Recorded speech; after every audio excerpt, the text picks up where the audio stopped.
వెళుతూ వెళుతూ కూడా ఒక మాట చెప్పాడు, నేను వెళుతున్నాను. నేను ఎందుకు వెళుతున్నానంటే మీకు స్థలములను సిద్ధపరచడానికి వెళుతున్నాను, మీకు గృహాలను కట్టడానికి వెళుతున్నాను. ఎందుకంటే నేనుండే చోటులో మీరు కూడా ఉండాలి, నేనున్న పరలోకంలో మీరు కూడా ఉండాలి. అందుచేతనే మీకు స్థలాన్ని సిద్ధపరచడానికి, మీ అందరికీ గృహాలను నిర్మించడానికి, అక్కడ ఆ శాశ్వత రాజ్యములు మీరందరూ సుఖముగా, సురక్షితముగా, హాయిగా, ప్రశాంతంగా జీవించడానికి నేను ఒక మార్గాన్ని సిద్ధపాటు చేస్తున్నాను.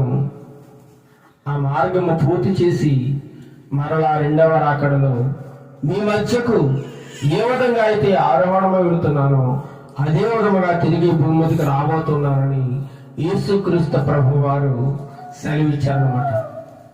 అయితే శిష్యులు అడుగుతున్నారు, ఎప్పుడు వస్తావు ప్రభా, ఎప్పుడు వస్తావు నువ్వు భూమి మీదకి?